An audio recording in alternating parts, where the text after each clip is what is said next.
All leaders must learn the basic laws so they can use them as illustrations as well as use them for productivity. Here's the first of the basic laws. Whatever you sow, you reap. Now here's another way to put it on the positive side. In order to reap, you must sow. Reaping is reserved for those who sow, who plant. To deserve the harvest, you must plant the seed. Take care of it in the summer. Carefully harvest it and then do wise things with the harvest. Here's the rest of the law of sowing and reaping. If you sow good, you reap good. If you sow bad, you reap bad. You can't sow bad and hope for good. You can't plant weeds and hope for flowers. It works both positive and negative. Now, here's something else about the law of sowing and reaping. You don't reap what you sow. That's important to understand. You reap much more than what you sow. If you just reap what you sow, what's the exercise for? No, we don't reap what we sow. We reap much more than what we sow. Now, here's what's important to understand on that. It works both positive and negative. The old prophet said, if you sow to the wind, you don't reap a wind. You reap a whirlwind. You've got to be careful sowing to the wind. It doesn't come back as a wind. It comes back as a whirlwind. That's on the negative side. But now it also works on the positive side. If you plant a cup of corn, how much do you get back? A cup? No, a bushel for the cup. You get back much more than what you plant. That's the reason for planting, for the increase. Positive, negative. Now here's the next key to the law of sowing and reaping. Sometimes it doesn't work at all. Everybody has to understand. The farmer plants the crop in the spring, takes care of it all summer, is an honorable man, loves his family, is a decent citizen. But the day before he sends the combines into the field, a hailstorm comes along and beats his crop into the ground, and it's gone, it's lost. So this time it didn't work. So now what must the farmer do? He's got to decide whether to do it again or not. Shall we take another chance in the next spring? We would advise him to do so, even though he lost everything in the last harvest. And it didn't work. You didn't reap what you sowed. But here's the law of averages. Here's the odds. More often than not, you reap what you sow. More often than not, you'll have a harvest if you plant in the spring. There's no guarantee, but more often than not. And guess what more often than not is? Pretty good odds. It's better than Las Vegas. The law of sowing and reaping. Next, one of the most important laws to learn is the law of averages. If you do something often enough, you'll get a ratio of results. Once you understand that, the world is yours. Learning to employ people in the unique thing called the law of averages is stunning in its result in terms of fortune. Let's say you're in sales and you talk to 10 people just getting started. If you talk to 10, you get 1. We now have what we call the beginning of a ratio. Talk to 10, 9 say no, 1 says yes. I'll buy your product, I'll take your service. Somebody says, well, 1 out of 10 isn't that good. Well, you're just getting started. Because here's what happens with the law of averages. Once it starts, it tends to continue. If you talk to 10 and get 1, chance is excellent. If you talk to 10 more, you'll get another one. In baseball, we call it batting average. Swing 10 times, get a hit. Swing 10 times, get a hit. Nobody bats 9 out of 10. So you don't have to be perfect here. All you have to do is understand the law of averages. Now, even if you're only getting 1 out of 10, you can now start to compete. If you've been here a long time, you can get 9 out of 10. I just joined, I can only get 1 out of 10. I'm telling you, if we have a contest, I will beat you. Say, well, you just started, how could you beat me? It's very simple. If we have a 30-day run on a contest or a 60-day run, while you talk to 10 and get 9, I will talk to 100 and get 10. I win. Isn't that clever? Here's what I do if I'm new. I make up in numbers what I lack in skill. I make up in numbers what I first lack in skill. Now, when my skills increase, I don't have to do 100 to get 10. Once you understand the law of averages, I'm telling you, it's so exciting to work with the law of averages. The law of averages works in our little money plan here. You know, chances are excellent if you have this little plan. I'm telling you, chances are excellent. It'll work, it'll work, it'll work. The ratios will work for you. Here's what else is exciting. The law of averages can be increased. At first, you only get 1 out of 10, but the better you get, the more skills you develop. Now you get 2 out of 10, and then 3 out of 10. And you don't need more than about 2, 3 out of 10 to get rich. In working with people, there's a unique story about the law of averages. It says the sower went out to sow the seed. Number 1, he had excellent seed or a great story to tell and a good product to sell. And it says the sower was ambitious, got up early in the morning and went out to do the deal. So good seed, ambitious sower, and he starts to sow the seed. But here's what happens. Make the notes. The first part of the seed that he sowed, the birds got. And the birds are going to get some. John said, yes, I will come check out the meeting, see if that's an opportunity for me. He says, I will be there on Tuesday night. Tuesday night comes, John isn't there. You say, I wonder where he is. The birds, whatever form they come in. And he's not there. Somebody stole the seed. Somebody robbed him of the opportunity. Guess what you can do about it? Nothing? Well, you could chase birds, but I'm telling you, it's not a good deal. You say, well, I'll get a hold of John, whoever talked him out of coming, I'll go straighten them out. I'm telling you, you've asked for more than you can handle. Here's what you should do. Here's what the sower did. He kept sowing the seed. Here's what you can do if you stay busy. Sow more than the birds can get. Just depend on the law of averages. Not trying to straighten out every problem. So the birds are going to get some. Now it says he kept sowing the seed, and now the seed falls on rocky ground where the soil is shallow, and the little plant starts to grow, but the first hot day, it withers and dies. So make the note, the hot weather's going to get some. You recruit somebody and they join, say, hey, I'm going to really do great here. And 2 days later, somebody says, boo, and they quit. The first hot day. So what can you do about that? Nothing. Because if you start chasing, trying to fix this, I'm telling you, it's unfixable. But here's what you can do to fix your future. Keep doing like the sower did. He kept on sowing. And you can't be responsible for the shallow ground. That's somebody else's responsibility. So here's the third key now. He keeps sowing the seed, and now the seed falls on thorny ground. And this time the little plant starts to grow again, but the thorns choke it to death, and it dies. So make the note. The thorns are going to get some. Here's what it called the thorns in this little story. The cares of life, little duties, little distractions. I said, John, we had a meeting last night. How come you weren't here? John says, well, I can't make every meeting. I said, why not? He said, well, the screen door came off the hinges. You just can't let your house fall apart. You got to take time and fix. I can hear the thorns go. He said, some extra trash piled up in the garage. You just can't let mountains of trash pile up in your garage. What can I do about that? People let little things cheat them out of big opportunities. And sometimes it's a little heartbreaking to watch, especially if it's somebody you care about. But there are some things, remember, you can't straighten out. You just got to depend on something else for your fortune and your future. But now let's go to the rest of the story. Here's what it says. Finally, the sower keeps sowing the seed. Now it falls on good ground. Underline this, good ground. And it always will. If you keep sharing a good idea, it will someday fall on good ground. Productive ground, receptive ground, decision-making ground. Now, it was interesting, though, about the ground. Here's what it said about the ground. Some of this good ground now produced 30%, some produced 60%, and some produced 100%. What's that called? The law of averages. Everybody's not going to do the same. Everybody doesn't have the same ambitions. And you can't straighten this out now. You just have to take it like it comes. It's like the seasons. You can't rearrange them and say, I'll take 2 springs, 3 summers. No. You got to take them like they flow. But now, how do you get 100%ers? Some will produce 100%. How do you get some 100%ers? You got to go through the birds, and you got to go through the hot weather, and you got to go through the choking thorns, and you got to sort of put up with those, that haven't got much ambition, 30, 60%ers, and you'll get some 100%ers. The law of averages is at work in the university. Are there as many seniors as there are freshmen? Why is that? It's a mystery.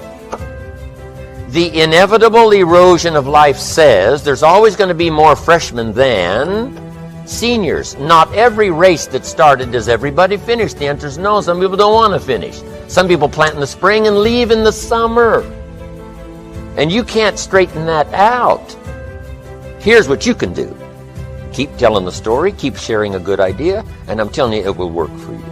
So here's what we say. If you want a lot of graduating seniors, you must keep loading the freshman class. The law of averages.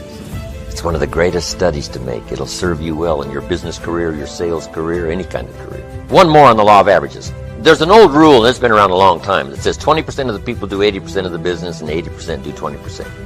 And this is something you don't try to change or rearrange. It's part of the deal. Somebody says, well, I'll just fire the 80%. Say no, because whoever's left, 20% of them will do 80% and 80 will do 20%. That's not something you mess with. Here's what these laws are. Something you work with, something you understand and you work with. 20 are going to do 80. And it works everywhere. Ask the minister of the church, who puts up the money here to support the church? He says 20% of the people pick up 80% of the tab, and 80% pick up 20%. Americans paying taxes, what's the deal? 20% pay 80% of the taxes, and 80% pay 20% of the taxes to run the federal government. This is not something you mess with. This is something you work with till you understand it. Well, how do you work with the 80-20? Here's what you got to do. Part of it's time management. You can only give 20% of your time to the 80% because they're only producing 20%. Now you can give 80% of your time to the 20%. Now remember, the pull is in the opposite direction. Guess who wants 80% of your time? The wrong group. The wrong group. Now, this is not a moral question. The wrong group in terms of productivity and effectiveness in your business, your future. So what's the answer to that? Here's part of the answer. You can work individually with the 20%, but you can only work by group with the 80%. However, guess who usually wants your individual time? The 80%, and you cannot do that. That's the law of averages. Here's the next important law, called the law of faith. We covered it a little bit earlier in a fairly simple form. Faith is the ability to see things that don't yet exist. Faith, though, can turn difficulty into reality, positive reality. And I just want to give you this quick little lineup here because it's so important to ponder it and then work it. Here's what faith is for. Number one, faith is the ability to see it as it is. Faith doesn't mind seeing it as it is because faith is a miracle worker. Faith does not ignore the negative. Faith uses the negative. Because if there was no negative, there'd be no need for faith. If everything is okay, what would you need faith for? You need faith because it isn't okay. Now, what isn't okay? Who knows? The situation that isn't okay. So here's what faith does. Number one, faith does not ignore the negative because faith now stands as the miracle worker if you let it work. So faith sees it as it is. If it's ugly, it's ugly. If it isn't working, it isn't working. If it's a mess, it's a mess. It doesn't hurt to call a mess a mess. You don't need to fancy it up here. If it's broke, it's broke. If it's miserable, it's miserable. Faith doesn't mind admitting that. Faith doesn't mind seeing that. Here's why. Number one, you can see it as it is. That's the beginning of faith, seeing it as it is. Now, here's the second step of faith. See it better than it is. Couldn't you see beyond the mess? The mess is for today. Couldn't you look into tomorrow? The answer is yes, I guess I could look into tomorrow. Humans have this incredible ability to look into tomorrow, to look into next week. So we not only have the ability to see it as it is, the beginning of faith, but to see it better than it is. Dream the dreams, make the plans, visualize, use your imagination, see it better than it is. Now here's the third step that turns faith into reality. Make it better than it is. Faith now must be invested in the muscle. But if you invest faith now in the action, you can take any situation and make it better than it is. Next, in the beginning of faith, seeing it as it is. Don't see it worse than it is. Don't blow it out of proportion. Some people have this tendency to blow it all out of proportion and say, well, it can't be that bad. If it's this bad, that's how bad it is. You don't need to multiply how bad it is by 10. That's not necessary here. Just as it is, that's the deal. As it is. Don't see it worse than it is. Now here's the next unique key to faith. Don't see it for more than it can become. There's a thin line between faith and folly. Yes, it's possible to see yourself as a millionaire, but not overnight. Somebody says, well, yes, I can see that. Don't see it for more than it can become in a reasonable period of time. Yes, if it dropped out of the sky overnight, but that's not likely. But it's still possible to be a millionaire. It's still possible to be rich and wealthy, given a certain amount of time working with the law of averages and all the rest of the stuff we've talked about today.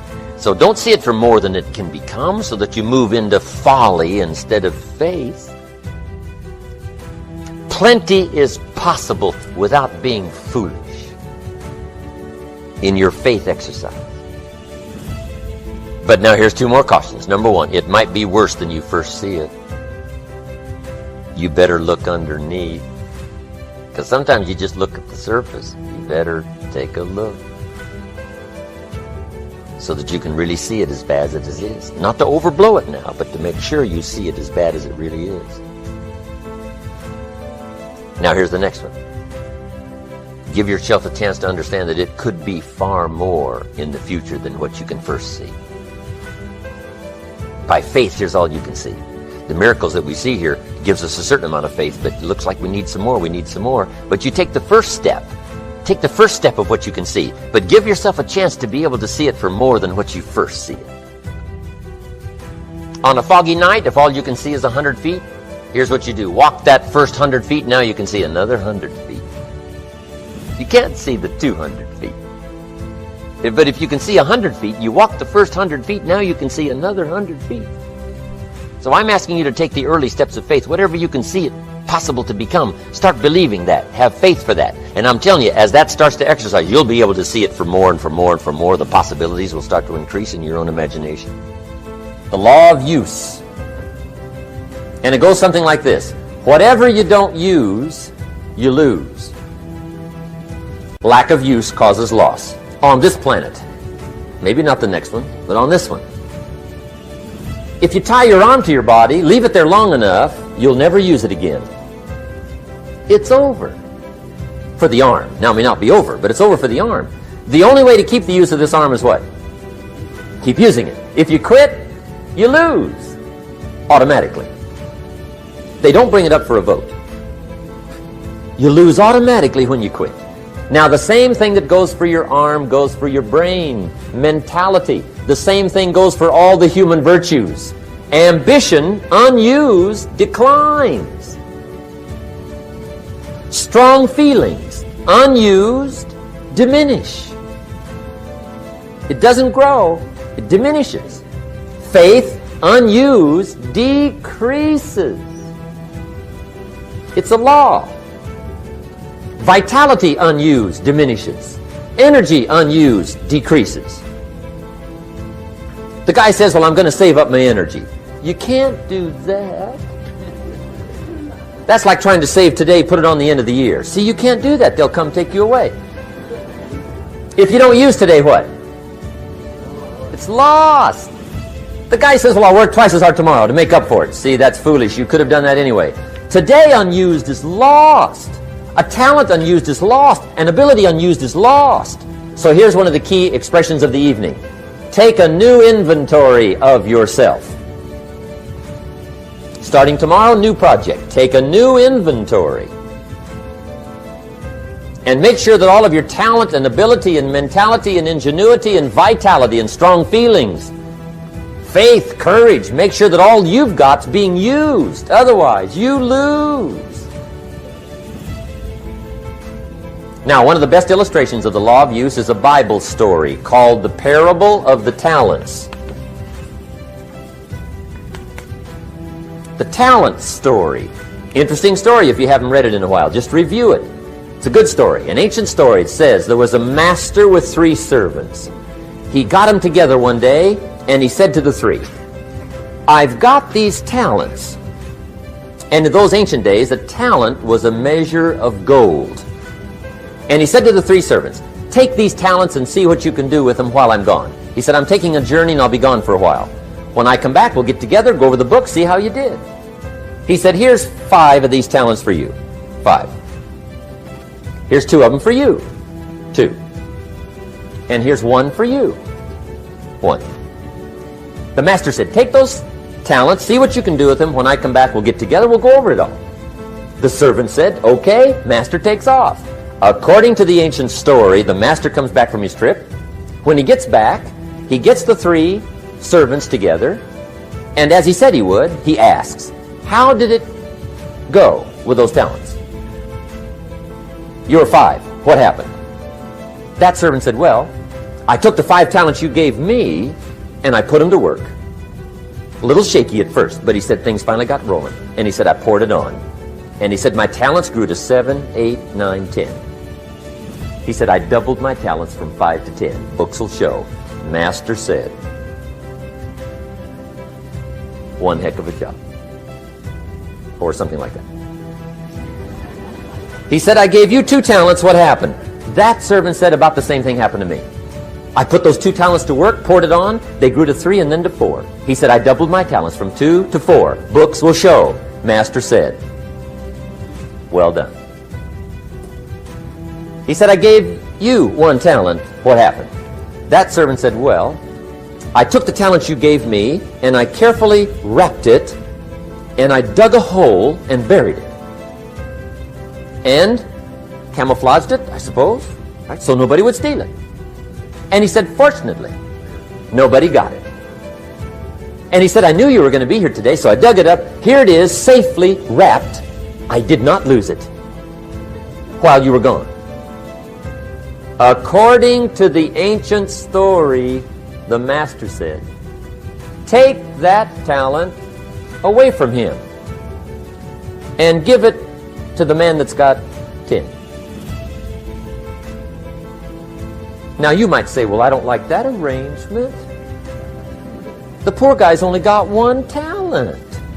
He's already got 10. It ought to be more even.